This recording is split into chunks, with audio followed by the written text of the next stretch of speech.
얘기를 하고자 하는 것이 결국 셀 서페이스 리셉터인 G 프로틴 커플드 리셉터 GPCR이라고 앞으로 계속 얘기를 할 거예요. 이 GPCR에 대해서 얘기를 할 텐데, 그리고 그거에 더해서 시그널 트랜스덕션, 정확히는 시그널 트랜스덕션 패스웨이, 어떻게 해서 셀 시그널링이 셀 바깥에서부터 해서 셀 안쪽으로 들어오고 그것이 어떻게 해서 피지올로지컬하게 반응을 하게 되는지, 세포의 어떤 기능을 조절하게 되는지, 아니면 다른 세포로 시그널을 또 전달하게 되는지, 그런 것에 대해서 배우는 챕터가 되겠습니다. 간략하게 지금 이게 아마 피규어 이 챕터 첫 번째 피규어일 텐데, 간략하게 여기 보면 이게 굉장히 브로드하게 일반화된 시그널 패스웨이예요.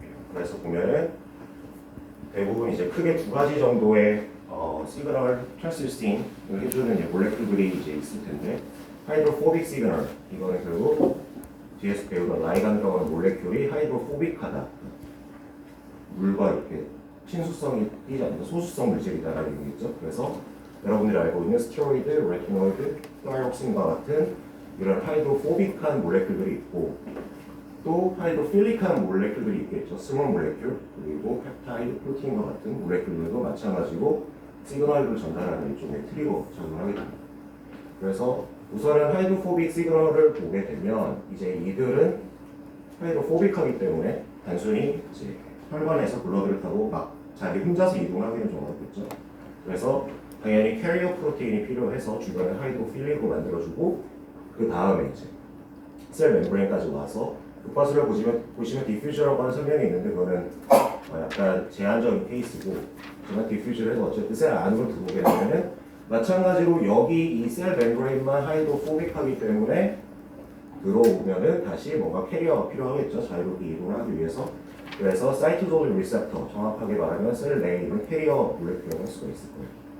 인터랙션을 해서 바이닝을 하면은 이때부터 원하는 타겟으로 이동을 하겠죠. 결국 이 사이토졸 리셉터라고 하는 물질이 내부 원하는 타겟 리진으로 몰레큘을 끌어다주는 역할을 하는 거고, 대부분의 하이드로포빅한 이런 스테로이드 몰레큘, 좀 좁은 예를 들면 이제 호르몬 같은 경우, 남성 호르몬, 여성 호르몬 같은 경우는 들어가서 셀의 뉴클리어스 안으로 이동을 해서 펑션을 하게 되고, 하이드로필릭한 몰레큘 같은 경우는 마찬가지로 멤브레인이나 리셉터에 주로 바이닝을 합니다.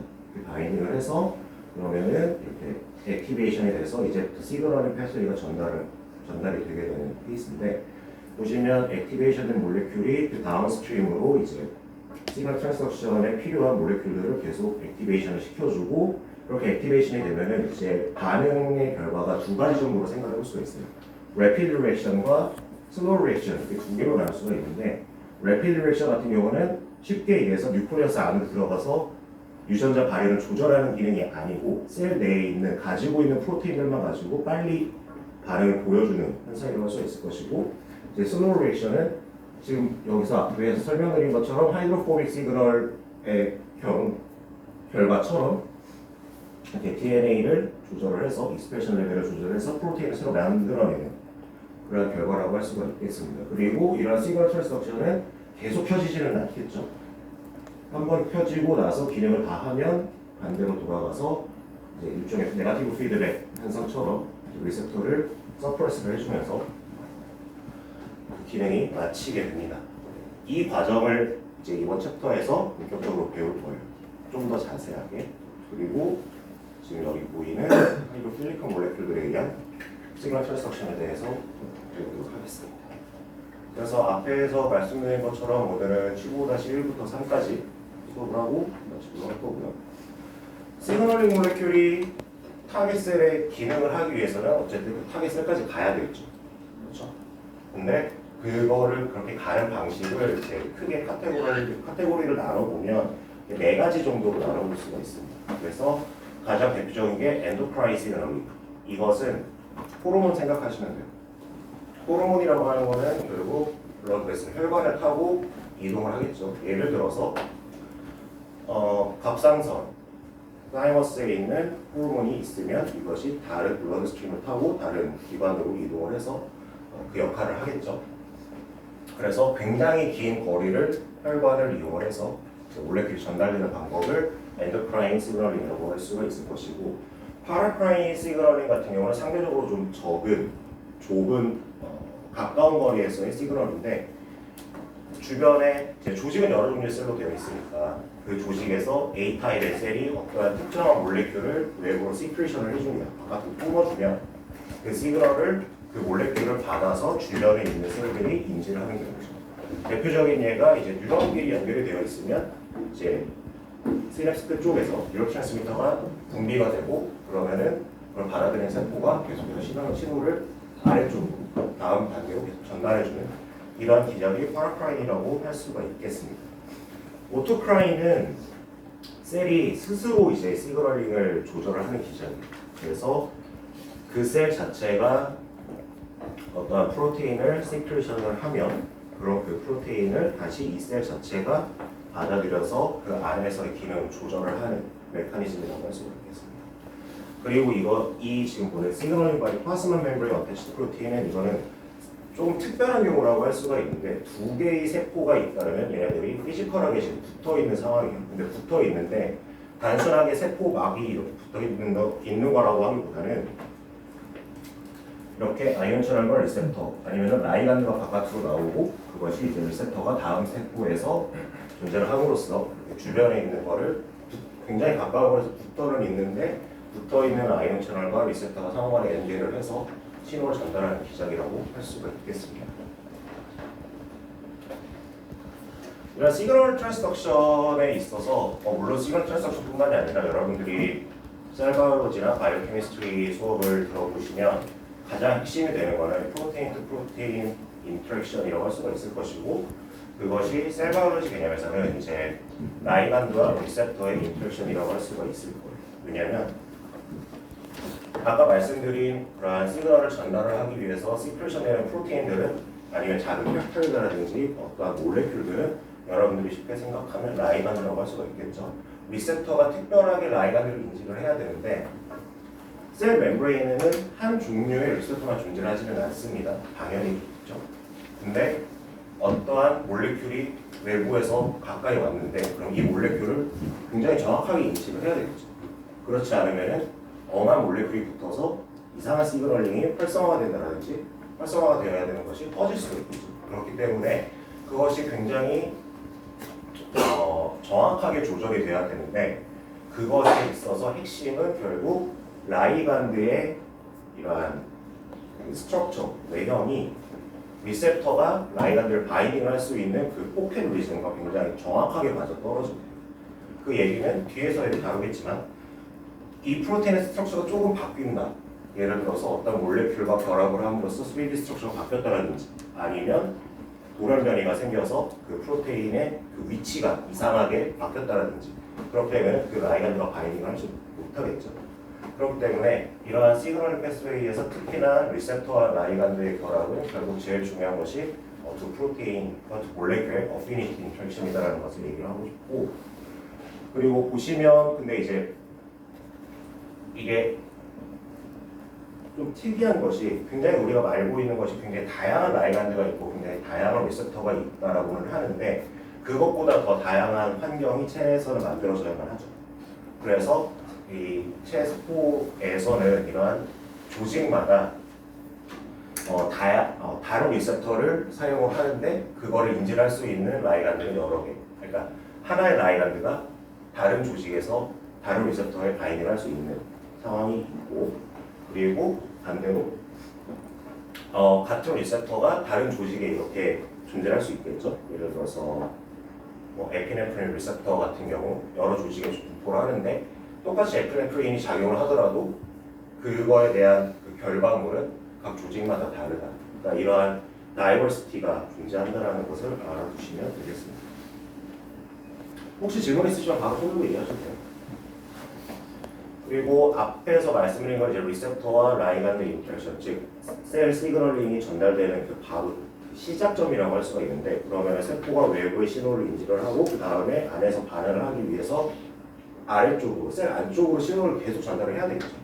그 전달하는 메커니즘이 여러 가지가 있는데 가장 보편적이고 많이 사용하게 되는 시그널링 두 가지를 이제 설명할 텐데 첫 번째는 이제 프로틴 카이네이스와 포스파테이즈를 이용한 포스포레이션 이벤트라고 할 수가 있을 겁니다. 이 포스포릴레이션은 프로테인의 세린이나 트레오닌 레지듀 아니면 타이로신 레지듀 이렇게 총 세 가지 아미노애시드에 특이적으로 일어나는 현상이라고 할 수가 있는데 보시는 것처럼 인산기가 붙는 거죠. 붙는데 우선 용어를 조금 말씀을 드리면 카이네이스 같은 경우는 프로테인에 포스페이트 그룹을 붙여주는 역할을 하고 포스파테이스는 반대로 빼주는 역할을 합니다. 여러분들이 교과서를 보시면 카이네이스는 프로테인의 기능을 액티베이션 시켜주고 포스파테이스는 인액티베이션 시켜준다라고 얘기를 하는데 그거를 여러분들이 잘 헷갈리시면 안 되는 부분이 이건 제 경험에서 드린 말씀인데 어떤 프로테인의 기능을 켜주고 꺼주는 거는 맞는데 이거를 혼동하기 쉬운 게 그러면 그 시그널링을 켜주고 꺼준다라고 같이 생각할 수가 있거든요. 근데 만약에 타겟 프로테인, 이 프로테인이 그 시그널링을 막아주는 프로테인이다 라고 하면은 카이네이스가 붙어서 액티베이션 되면은 계속 시그널링을 막아주는 역할이겠죠. 그러면은 단순하게 매칭을 시키면 안 된다는 예를 지금 보여드립니다. 그러면은 포스파테이스로 액티베이션이 포스파테이스에 의해서 포스포레이션 그룹이 없어져야 그 프로테인은 기능을 상실을 하고 막아주는 역할을 잃어버리니까 그 다운스트리밍 패스웨이를 활성화시켜주는 경우가 되겠죠. 그렇기 때문에 뭐 교과서를 제가 봤을 때 되게 많은 교과서들이 있는데 저는 좀 추천을 드리고 싶은 것이 모든 케이스가 그렇다라고 이제 묶어서 생각을 조금 피하셔야 될 거예요. 지금부터. 왜냐하면 케이스가 너무 다양하고 몰레큘러도 굉장히 다양하기 때문에 교과서에 나오는 그 얘들을 이제 하나씩 구분지어서 생각하실 필요가 있어요. 물론 교과서에 나오는 얘들은 굉장히 대표적이고 잘 알려져 있는 거니까 그렇게 생각하시면 될 거고 그럼 이런 프로테인 카이네이즈의 액티비티는 어떻게 조절이 되냐면 크게 세 가지 정도 방법으로 소개가 되는데 이 프로테인 카이네이즈가 타겟 프로테인을 포스포레이션 시켜준다고 알려져 있는데 또 다른 카이네이즈가 이 프로테인을 포스포레이션 시킬 수도 있고 그리고 대표적으로 제 카이네이즈 같은 경우는 자기 스스로 자기 프로테인에 있는 카이네이즈 액티비티가 있는 도메인이 자기 스스로를 포스포레이션 시켜주는 경우가 있습니다. 이렇게 스스로가 포스포레이션이 돼서 카이네이즈 액티비티를 가지게 되는 경우가 있고 아니면 다른 프로테인이 바이딩을 함으로써 액티비티로 가지게 되는 경우가 있습니다. 이는 뒷부분에서도 얘기가 나오겠지만 프로테인이 두 개가 결합을 하면 어쨌든 그 프로테인의 그 3D 구조가 3차 구조가 변형이 되거든요. 그러면은 예를 들어서 포스포레이션 시켜주는 그 액티브 사이트가 열려있던 것이 닫힐 수도 있고 닫혀있던 게 열리게 될 수도 있겠죠. 그런 구조적인 변화에 의해서 액티비티를 획득을 할 수가 있고 아니면 인트라셀룰러 시그널링 몰레큘 다른 몰레큘이 바인딩을 해서 그 액티비티로 활성화되는 경우가 있을 수 있습니다. 이 세 가지는 전부 다 마찬가지로 결국 카이네이즈의 구조가 변함으로써 액티비티를 얻는다라고 할 수가 있겠죠. 그리고 이 포스포레이션 이외에 두 번째로 설명을 드린 이제 액티베이션 그리고 시그널 트랜스덕션을 조절을 해주는 방법을 이제 GTP 바인딩 프로테인, G 프로테인을 이용한 방법이라고 할 수가 있겠습니다. G 프로테인은 정말 많아요. G 프로테인은 간단하게 설명을 드리면은 GTP나 GDP 같은 구안인 뉴클레오 베이스를 결합을 함으로써 액티비티를 갖거나 잃거나 하는 그러한 프로테인들을 G 프로테인이라고 하는데 지금 교과서에 보시면 G 프로테인은 이제 GTPase 슈퍼 패밀리 프로테인이다라고 교과서에 나온 그 중에 일부라는 거죠. 근데 중요한 거는 이 얘기는 GTPase 액티비티가 스스로가 가지고 있다는 얘기예요. 그래서 지금 보시면 여기가 이렇게가 지금 GTP가 지금 붙어 있는 거죠, 이 프로테인에.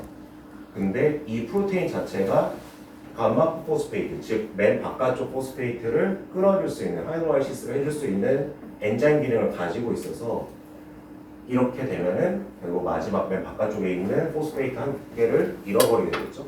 그러면 자연스럽게 GDP를 가지고 있는 몰레큘로 바뀌게 됩니다.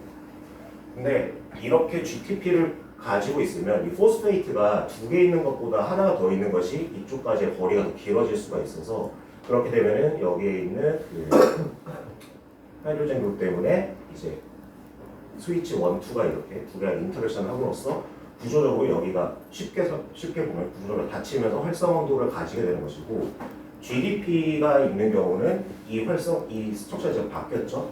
여기가 인터랙션을 못해서, 왜냐하면 포스페이트 그룹이 짧으니까 그것 때문에 이 두 프로틴이 벌어지면서 액티비티를 잃는다라는 것을 얘기할 수가 있습니다.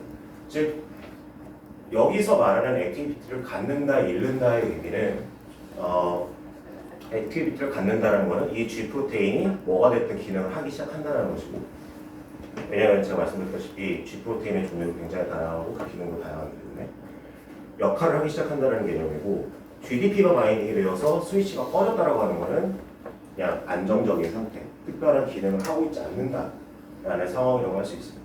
하지만 이러한 몰레큘을, 이러한 특이한 G 프로테인을 이용해서 다른 프로테인들이 활성화가 되고 아니면 억제가 되고 그러면서 다운스트림으로 시그널링을 전달합니다. 지금 말씀드린 것처럼 액티브한 G 프로테인은 GTP를 바인딩을 하고 있고, 이제 인액티브한 G 프로테인은 GDP를 바인딩을 하고 있습니다.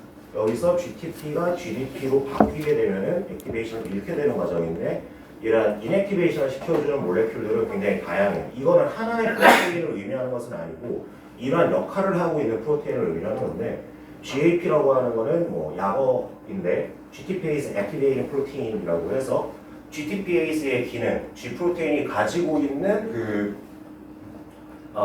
GTPase 액티비티가 활성화를 시켜줌으로써 자연 내부에서 이렇게 끊을 수 있게 해주는 프로테인의 종류를 GAP라고 할 수 있을 것이고, Regulator of G Protein Signaling (RGS) 같은 경우는 다른 프로테인인데 붙어서 마찬가지로 이런 이벤트를 촉진시켜주는 프로테인을 RGS라고 합니다. 그리고 액티베이터 프로테인 같은 경우는 이 GDP에 바인딩이 된 거는 굉장히 스테이블하거든요. GDP가 바인딩이 된 폼은 스테이블한데, 이거를 여기에서 포스페이트를 새로 하나 붙여주는 게 아니라 GDP를 빼고 GTP를 붙여주는 역할을 하는, 아니면 그 현상을 일어날 수 있게 촉진시켜주는 프로테인들을 구한인 뉴클레오타이드 익스체인지 팩터 GEF라고 합니다. 그래서 이거에 대한 개념은 단순한 하나의 프로테인 이름이 아니라 그런 그룹의 프로테인을 의미한다고 아시면 좋을 것 같고, 이 GEF의 대표적인 것이 G 프로테인 커플드 리셉터입니다. 뒤에서 나올 거예요.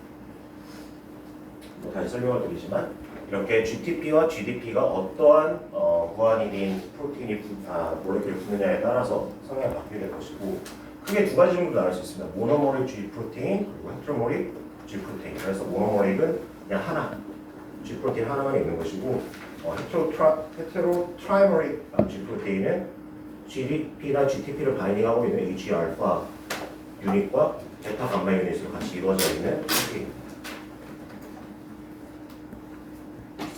시그널 트랜스덕션을 진행을 하는 데에 이제 G 프로테인과 이런 것들이 나왔는데, 그 다음에 그럼 시그널링을 아래로 더 전달을 하는 데 있어서 또 다른 핵심에 대한 몰레큘들을 저희는 세컨드리 메신저라고 합니다. 세컨드리 메신저라고 이야기를 하는 이유는 라이간드의 경우가 퍼스트 메신저로 이제 생각할 수 있기 때문에, 첫 번째 신호를 받아서 두 번째 단계에서 내부에서 신호를 확 증폭시켜주는 역할을 하는 몰레큘들을 대표적으로 일반적으로 세컨드 메신저라고 얘기하는데, 가장 대표적인 것이 칼슘, 그리고 사이클릭 AMP, 사이클릭 GMP, DLG 아니면 IP3 이렇게가 있고요. 칼슘 같은 경우는 이제 EF&D 칼슘 바인딩 모티프를 이용해서 EF&D 도메인에 있는 프로테인들이 인지를 함으로써 구조가 바뀌어서 다운스트림으로 시그널을 전달해주는 역할이고, 사이클릭 AMP 같은 경우는 대표적으로 이제 PK 시그널링, 프로테인 카이네이스 A의 기능을 활성화시켜주는 세컨드리 메시지이고, 그 이후에도 여러 가지가 있는데, 사이클릭 AMP는 결국 ATP에서 유래를 하고, 사이클릭 GMP는 GTP에서 유래를 할 것이고, 여기 보시면 이제 DAG랑 RP3 같은 경우는 멤브레인에 붙어 있다가, 멤브레인의 구조가 보시면 포스페이트에 리핏 페리에스가 두 개가 붙은 그런 형태죠. 인지질 형태로 되어 있는데, 그 인지질의 몰레큘을 변형을 함으로써 다시 세컨드리 메신저를 이용을 하는 패스웨이가 있습니다. 말씀드렸다시피 세컨드리 메신저의 주된 역할은 앰플리피케이션. 라이간드 숫자에 비해서 세포 내에서 엄청나게 많은 숫자로 퍼지기 때문에 신호가 이렇게 확장돼서 전달된다라고 할 수가 있겠습니다. 네, 두 번째 절로 넘어와서 이제 여기는 산수죠. 수학이죠. 수학인데 모든 컨텐츠를 다 다루는 건 아니고 좀 알아두셨으면 좋은 것만 쉬운 부분만 연구를 하는데 여기는 R 플러스 L은 RL 왔다 갔다 한다. 이 얘기는 리셉터와 라이간드가 각각 있고 프리 리셉터, 프리 라이간드 바이닝하지 않거나 결합되어 있지 않은 몰레큘들이 있고 여기는 RL 붙어있는 라이간드 리셉터가 바이닝된 폼의 몰레큘들이 있는데 이렇게 가면 인터랙션을 하는 거죠.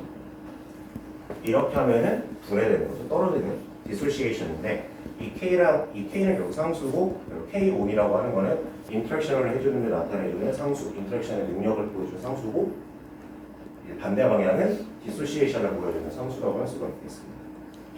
이거를 조금 더 잘 생각을 해보면 우리가 그러면은 얼마큼 잘 디소시에이션이 되는지 그 상태를 단순히 프로테인의 레벨로 이렇게 비교를 해보면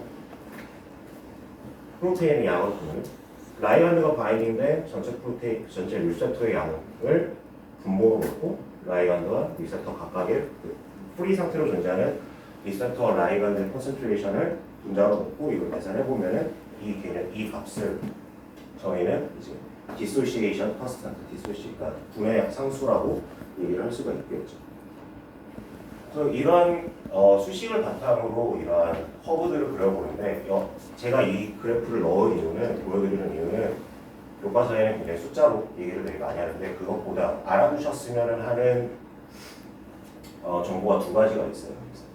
한 가지는 라이간드를 엄청 많이 때려 첫 번째는 지금 보면은 파란색 그래프는 라이간드를 트윗을 했을 때 세포가 어떠한 반응을 보이는 정도로 나타나는 거죠. 예를 들어서 0이었다가 1이 된다는 거는 이론적인 수치라고 할 수가 있는데 그 기능이 100% 활성화됐다는 얘기예요. 하지만 그런 현상은 자연계에서 일어나지는 않습니다. 그건 셀 죽어요. 근데 라이간드를 처리를 해서 리셉터에 실제로 바이닝이 되는 그 리셉터의 양에 비해서 더 빠른 수준으로 피지올로지컬 리스판스를 나타난다. 즉 이 얘기는 모든 리셉터가 다 결합을 하지 않아도 최대 수준의 피지올로지컬 리스판스는 나올 수 있다. 즉 항상 여분의 리셉터는 프리 상태로 존재한다는 것이고 다른 거 한 가지는 라이간드는 상대적으로 리셉터의 숫자에 비해서 월등히 많습니다. 환경에서 체내 환경이나 세포 환경에서 그렇다면 결국 이러한 바인딩과 피지올로지컬 리스판스를 결정짓는 인자는 셀 서페이스 리셉터의 양과 그리고 그 리셉터와 라이간드의 어피니티가 그것을 결정한다고 할 수가 있겠습니다. 그래서 지금 이 두 번째 챕터에서 얘기를 하는 것이 약간 터미놀로지, 기본적인 개념에 대해서 얘기를 설명을 하고 있는데 보면은 이제 시그널링 패스웨이나 아니면은 리셉터의 기능 조절 이런 것들에 대해서 연구를 할 때 그리고 실제로 그 연구를 바탕으로 약이 굉장히 많이 만들어지고 있죠. 여러분들이 앞으로 아셔야 되는 개념이 이제 아고니스트와 안타고니스트 이 두 가지입니다. 둘 다 내추럴 폼의 라이간드의 아날로그, 닮은 유도체라고 얘기를 할 수가 있을 거예요. 그래서 대표적으로 지금 에피네프린의 예가 나와 있는데 에피네프린의 아고니스트인 아소프로테리놀 같은 경우는 IP 같은 경우는 지금 베타2 에피네프린 리스판시브 GPCR의 아고니스트로 작용을 하는데 이 몰레큘 같은 경우는 트라키아 여기 뭐라고 하죠? 여기 뭐 기관지 부분에 있는 근육을 이제 근육이 수축을 할 수 있게 도와줍니다. 근데 이게 수축이 안 되는 사람은 무슨 문제가 있을 수 있어요? 천식이 있을 수 있겠죠. 그렇기 때문에 이 몰레큘을 인위적으로 처리를 해주면 이 기관지에 있는 근육세포들의 활성도가 올라가면서 천식의 증상을 완화시켜줄 수가 있겠죠. 즉 이거는 그 바인딩을 하면서 기능을 계속 유지를 시켜주는 몰레큘 대신 아고니스트나 안타고니스트나 둘 다 내추럴 폼에 비해서 바인딩되는 능력은 훨씬 더 강하다고 할 수 있습니다. 그리고 밑에 있는 AP 몰레큘 같은 경우는 베타 아드레너진 리셉터의 이제 안타고니스트인데 그 얘기는 베타 아드레너진 리셉터의 기능을 막아주는 역할이라고 할 수가 있습니다. 근데 이 베타 아드레너진 리셉터의 기능을 설명을 드리면 이제 에피네프린이 바이닝을 하게 되면은 이제 심장에 있는 근육세포의 수축이 굉장히 활성화되는데 이렇게 되면은 이제 심박수가 막 올라간다는 얘기죠. 근데 심박수가 굉장히 높은 사람은 아프죠. 그렇기 때문에 그 심박수를 낮춰주는 역할을 하게 되는 것이 이 몰레큘이라고 할 수 있습니다. 이러한 아고니스트와 안타고니스트들이 개발이 되면서 굉장히 다양한 약으로 등장하기 시작했고 실험실에서는 이들을 이용해서 상대적으로 어떠한 프로테인의 역할, 리셉터의 기능과 그에 따른 시그널링의 조절에 대해서 지금 활용을 많이 하고 있습니다. 그렇다면 앞에서 말씀드렸던 이제 카이네이즈와 G 프로테인 두 가지가 이제 시그널링을 전달을 해주는 세포 내에서 라이간드와 리셉터로부터 딱 신호가 처음 들어오면 그때부터 활성화가 되면서 그 아래쪽에 있는 세포 신호를 조절을 하는 인자 두 가지라고 말씀을 드렸는데 그러면 실제로 이제 필드에서 어떤 식으로 그 액티비티가 활성화가 됐는지 정확히 말하면 카이네이스나 G 프로테인의 액티비티가 어떻게 활성화가 됐는지 아닌지 이런 것들을 알아보는 에세이들이 이제 뒤에 설명이 나오는데 이뮤노프리시피테이션 에세이라고 설명되어 있어요. 근데 이거는 디자인을 실험 어떻게 하느냐에 따라서 다르기는 그건 결정할 수는 있는데 지금 보시면 이뮤노프리시피테이션 에세이 같은 경우는 책에 보니까 앞 챕터에서 이제 아마 세포생물학 1에서 다뤘던 내용이다라고 설명되어 있는데 간단하게 안티바디를 여기 교재에 보면은 A 프로테인이라고 나왔는데 A 프로테인 말고도 G 프로테인도 있어요. 그래서 G 프로테인이나 A 프로테인을 가지고 있는 굉장히 작은 이제 메쉬 아니면 아가루스와 같은 비드, 구슬 같은 데에다 안티바디를 붙여주면 그럼 이 안티바디가 인식을 할 수 있는 타겟 프로테인, 타겟 단백질들을 결합을 할 수가 있겠죠. 그렇게 해서 여기서는 이해로 즉 카이네이즈를 인식을 할 수 있는 프로테인들을 이제 안티바디로 다 모아주고 그러면 이 카이네이즈와 밀접하게 붙어 있다든지 아니면 콤플렉스를 같이 이루고 있는 대부분의 카이네이즈에 이제 그 카이네이즈에 의해서 포스플레이션이 일어나는 프로테인들일 거예요. 그 프로테인들이 같이 이제 프리시피테이션이 됩니다. 그러면 이 단계에서 감마 32 포스페이트 ATP 이 얘기는 방사성 동위원소를 띠고 있는 ATP 프로테인을 넣어준다는 거죠. 그리고 인큐베이션을 조금 더 해줘요. 그렇게 되면은 이 카이네이스가 포스플레이션을 유발을 하는 포스페이트를 붙여주는 프로테인이라고 했으니까 만약에 카이네이즈가 기능이 더 월등히 강한 상황이다. 그러면 이 방사성 동위원소를 띠고 있는 포스페이트 그룹이 सब스트레이트 그 타겟 프로테인에 더 많이 붙기 시작을 하겠죠. 그래서 최종적으로 그 인큐베이션이 끝나고 이 방사성 동위원소를 띠고 있는 프로테인들의 양이 얼마큼 되는지를 측정을 하면은 저희가 카이네이즈의 액티비티가 강하다, 약하다를 볼 수가 있겠죠. 그런 방법이 있고 근데 이거는 단점이 어떤 프로테인이 정확하게 타겟으로서 그 영향을 받았는지에 대해서는 잘 알 수는 없을 거예요.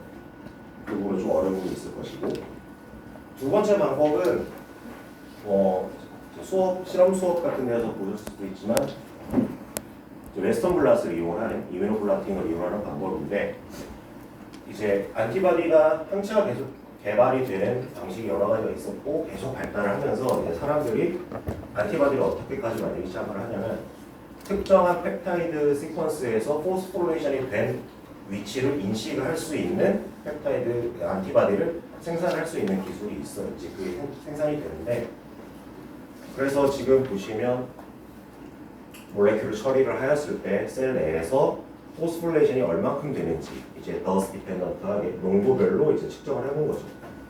지금 보면은 스텝 5라고 하는 프로테인의 양은 다 지금 동일하죠. 다 동일한데 농도에 상관없이 이거는 전체 프로테인의 양이니까.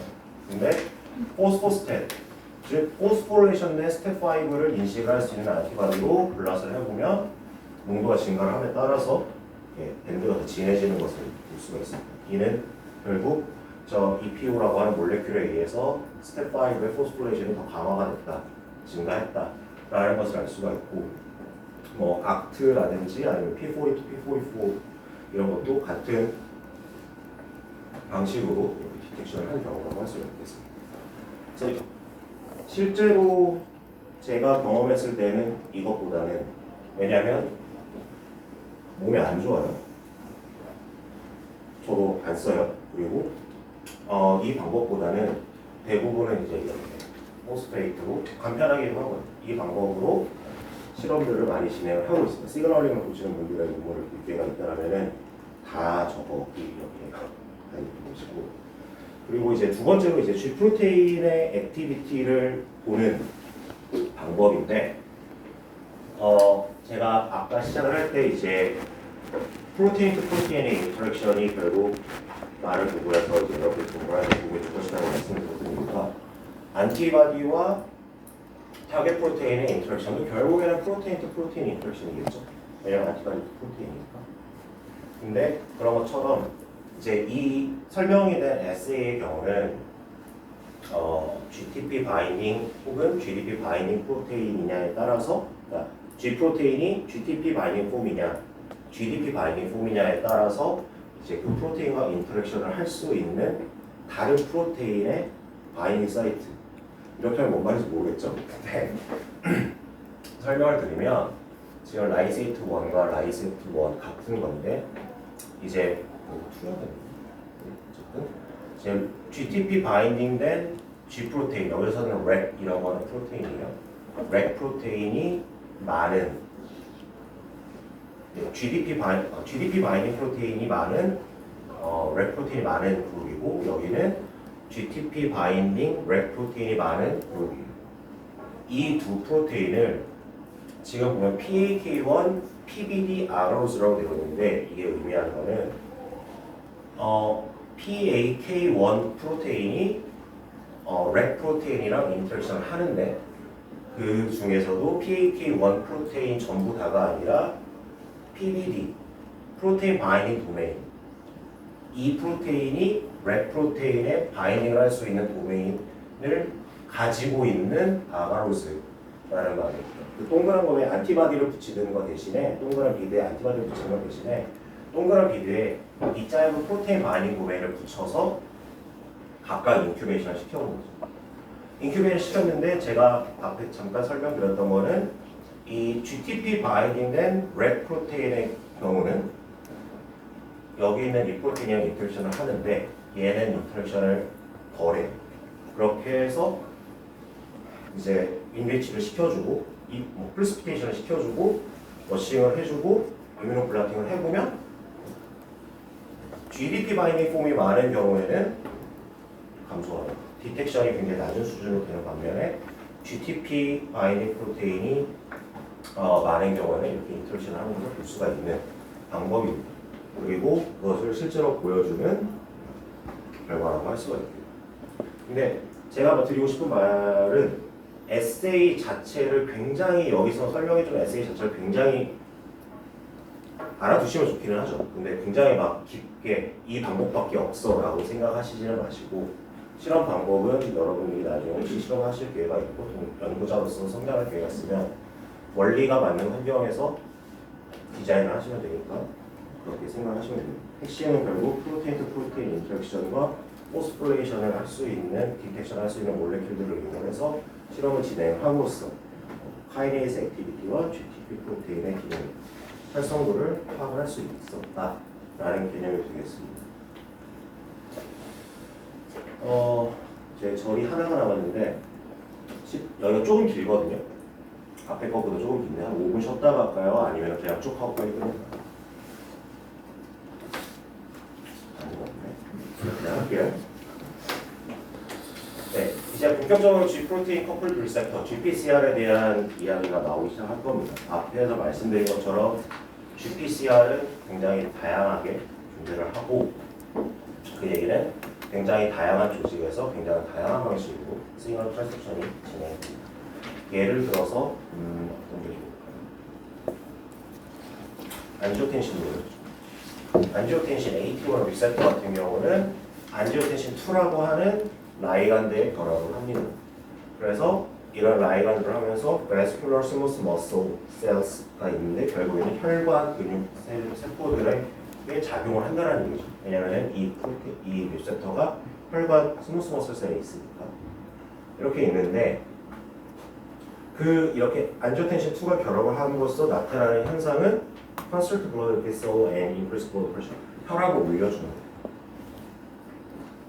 즉, 이 시그널이 활성화가 되면 혈압이 올라간다는 얘기죠.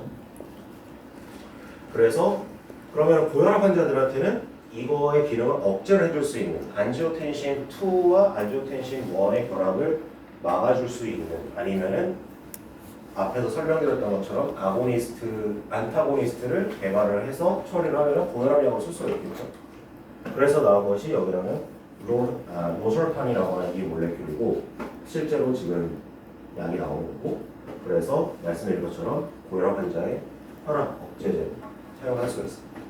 이 정보를 알게 됨으로 인해서 어떤 질환을 조절을 하고 치료를 할 수 있다는 건데, 그렇기 때문에 이 다양한 부분에서 GPCR 같은 경우는 멤브레인 프로틴 하시는 분들 중에서도 정말 많이 하세요.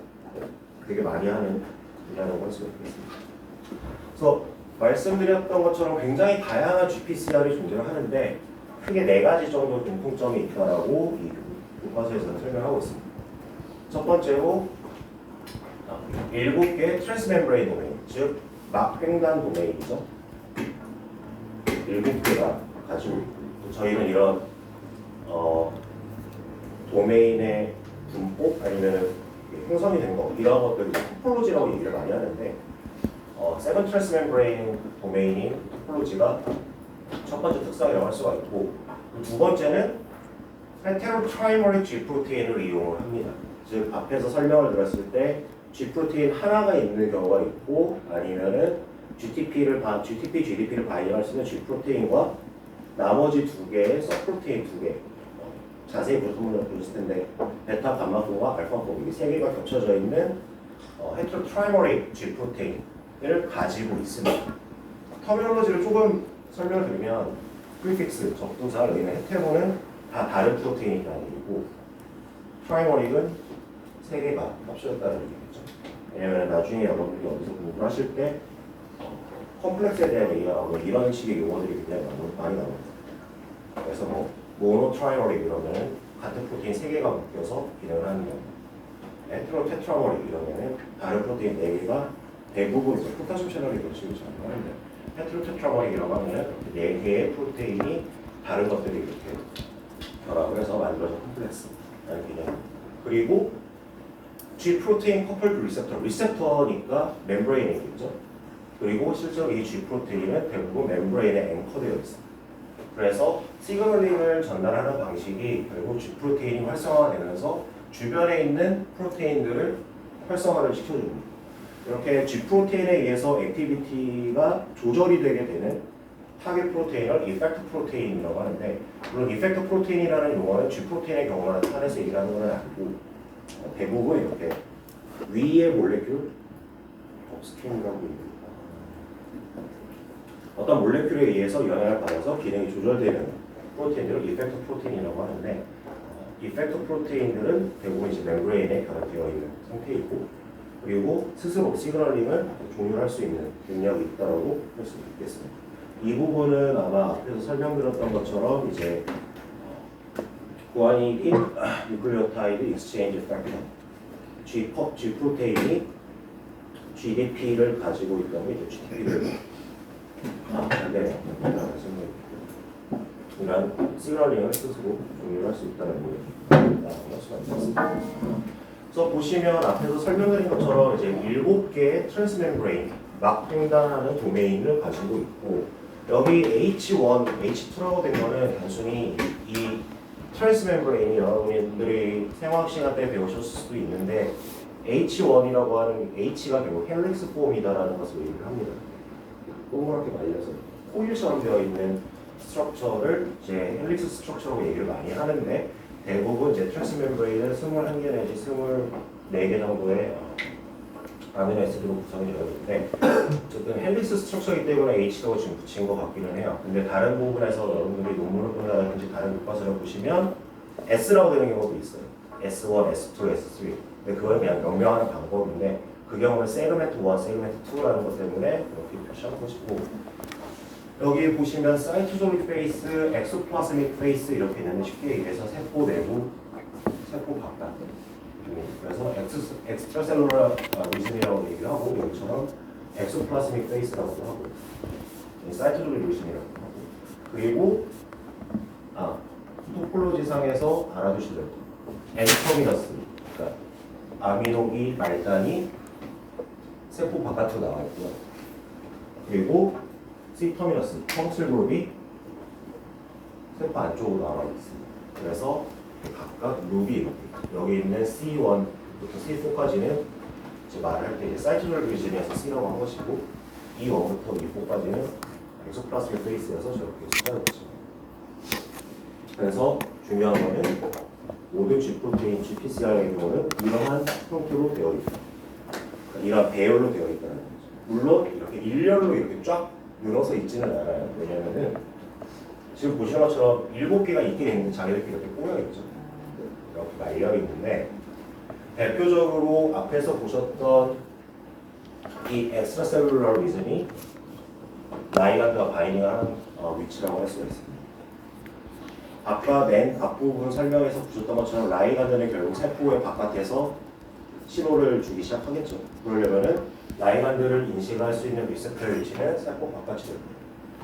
그렇기 때문에 라이간드가 있는데 지금 이 프로테인 같은 경우는 이제 베타 아데노신 리셉터의 경우인데 지금 보시면 이게 시아노핀도 같은 경우는 이제 에피네프린에 마찬가지로 아날로그 몰레큘인데 이 프로테인을 처리를 해줬을 때 이 리셉터가 바이닝이 될 폼으로 굳어있는 상태거든요. 그래서 보시면 엑스레이 크리스탈 스트럭처 어널리시스를 이용해서 이렇게 에피네프린과 유사한 물질이긴 하지만 이를 통해서 저희가 알 수 있었던 것은 에피네프린이 H7 7번째 헬릭스 트랜스 멤브레인 가까이에 있는 아스팔테이트와 아스팔진과 세 번째 헬릭스에 있는 아스팔테이트로 바이닝을 하더라라는 것을 알 수가 있습니다. 이런 식으로 해서 그러면은 이 바깥쪽은 결국 외부의 라이간드를 인식하고 그리고 이 아래쪽은 G 프로테인과 인터랙션하는 곳이라고 할 수가 있죠. 이거 또 다른 예인데 똑같이 G 커플드 G 프로테인 커플드 리셉터이지만 이 경우는 엑스트라셀룰라 도메인이 크지가 않아요. 크진 않은데 제 글루카곤의 이제 리셉터 같은 경우는 이렇게 굉장히 큽니다. 그래서 이 엑스트라셀룰라 도메인이 굉장히 크고 이 위치에 바이닝 포켓이 있어서 글루카곤이 여기에 결합을 하고 그러면은 구조가 바뀌고 그러면서 아래쪽에 있는 G 프로테인의 기능을 조절한다라고 할 수가 있겠죠. G 프로테인이 이제 아까 말씀을 드릴 때 이제 G 프로테인은 기본적으로 GTP가 결합이 되어 있을 때 그 기능이 켜지고 GDP가 붙어 있을 때는 기능이 꺼진다라고 말씀드렸죠. 근데 GPCR의 경우는 세 개의 프로테인으로 구성이 된 트라이머리 G 프로테인을 보유를 하고 있는데 활성화가 되기 이전에는 이렇게 세 개의 프로테인이 같이 붙어 있습니다. 붙어 있고 이때는 GDP가 붙어 있는 상황이에요. GDP가 붙어 있는 상황인데 이제 가장 단순화한 모델이 이제 나올 텐데 자 보시면 우선은 이 상태가 이제 휴지기 상태, 활성화가 되지 않은 상태입니다. 그래서 호르몬이 붙지도 않았고 이 세 개의 프로테인이 컴플렉스를 이루고 있고 G-알파 프로테인이 GDP로 붙어 있어요. 그리고 이펙터 프로테인, 얘가 나중에 이 활성화된 G 프로테인의 영향을 받아서 기능을 시작을 할 거거든요. 그렇기 때문에 이제 이펙터라고 하는데 얘가 마찬가지로 비활성화되어 있습니다. 그래서 첫 번째로 라이간드가 리셉터에 결합을 하게 되면 그래서 호르몬으로 나오는데 결합을 하게 되면은 리셉터가 활성화가 되겠죠. 활성화가 되는데 결국에는 이 활성화된다는 것도 그 프로테인의 구조가 변형을 함으로써 되는 건데 이 프로테인의 구조가 변경이 되면 이 G 프로테인 컴플렉스가 이 액티베이션 리셉터의 그 사이토플라즈믹 리즌에 결합을 할 수가 있게 돼요.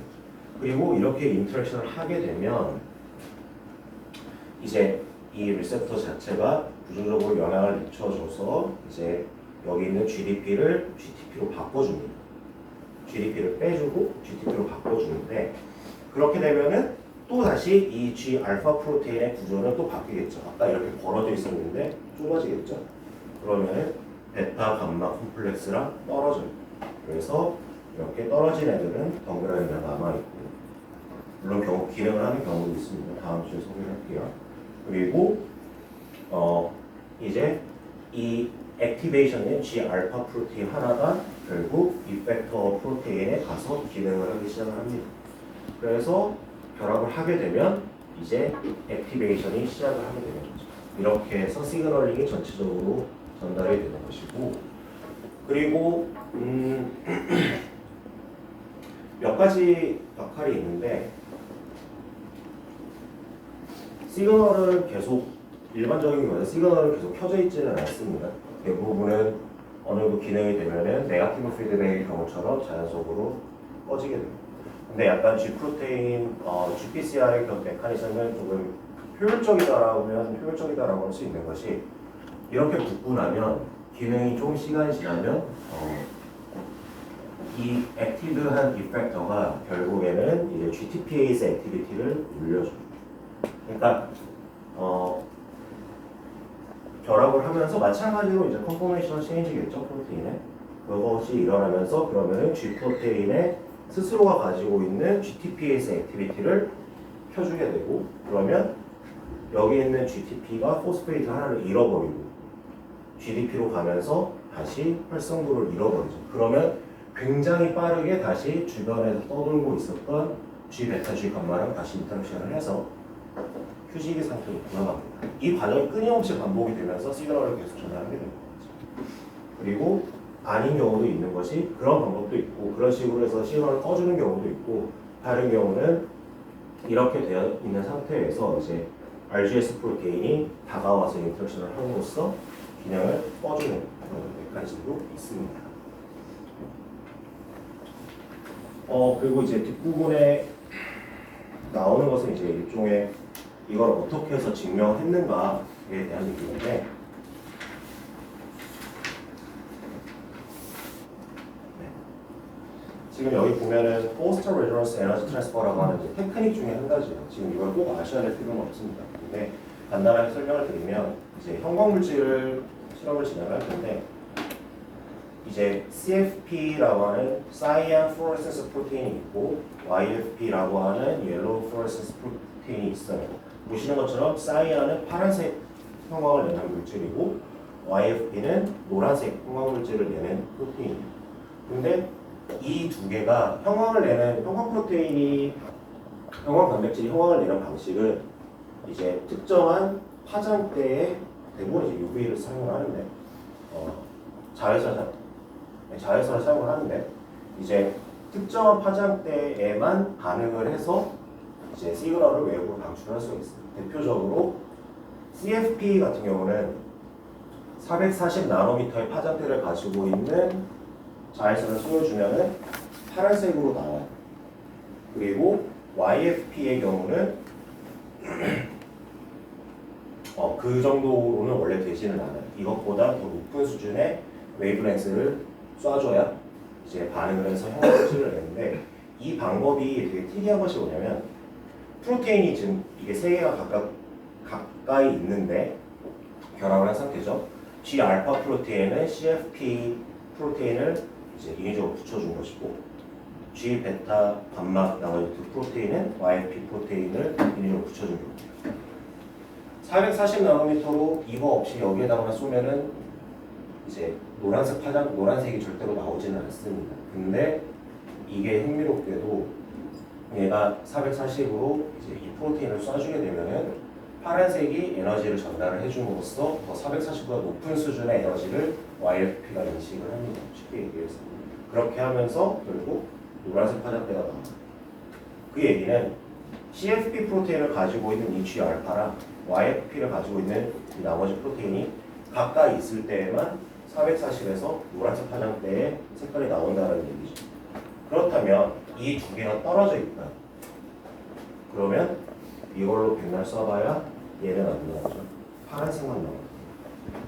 그래서 이제 어떤 환경을 조성을 해주고 그 다음에 이제 이러한 식으로 레이저를 써줬을 때 파란 빛이 얼마나 나오냐 아니면 녹색 여기서 경우처럼 노란 빛이 얼마나 나오느냐에 따라서 이 두 프로테인이 인터랙션을 하고 있다 안 하고 있다 가까이 있다 아니다 이런 식으로 볼 수가 있죠. 근데 알고 있는 지식은 가까이 붙어 있는 상황이면은 액티브하지 않은 상태, 활성화가 없는 상태고 여기는 활성화가 된 상태니까 파란색으로 많이 나온다 아니면은 옐로우가 노란색이 거의 디텍션이 안 된다 그러면은 G 프로테인이 활성화된 상태라고 할 수 있는 거죠. 그거를 요즘에는 기술적으로 다 측정을 할 수가 있고 여기서 사이클릭 AMP를 더했다라는 거는 보시면 사이클릭 AMP에 의해서 활성화가 되면은 얘네 둘이 떨어지겠죠. 그러니까 얘인데 사이클릭 AMP를 처리를 했을 때 이 두 개가 떨어져서 파란색 빛이 더 많이 나오고 노란색 빛이 양이 줄어들었다. 그러면은 이 얘기는 결국 사이클릭 AMP에 의해서 이 리셉터 프로테인이 액티베이션이 된다라는 것을 알 수가 있겠죠. 되게 복잡한 실험 중에 한 가지라고 할 수가 있겠죠. 그리고 뭐 GPCR을 하시는 분들은 결국에는 멤브레인 프로테인을 연구하는 모든 분들의 마지막 목표는 구조입니다. 여러분들 중에 생화학 수업 보고 계시면 생화학 수업 되게 듣기 싫었었거든요. 물론 지금 수업하시는 분들은 되게 잘 하시는 분들도 잘 알고 있는데 거의 제가 미국에 있을 때도 그렇고 바이오 케미스트리의 꽃은 구조인데 그 중에서도 여러 프로테인 중에서도 막단백질, G 프로테인을 포함한 이런 멤브레인 프로테인들이 구조를 밝히는데 그들의 구조를 밝히는 것이 생화의 꽃인데 그리고 이렇게 해서 이게 두 개가 인터랙션이 된다 안 된다에 대한 거는 실제로 구조를 밝힘으로써도 확인할 수가 있었어요. 이넥티브한 환경을 조성을 했을 때 이 두 프로테인들이 붙어있는지 안 붙어있는지를 구조를 볼 수가 있었고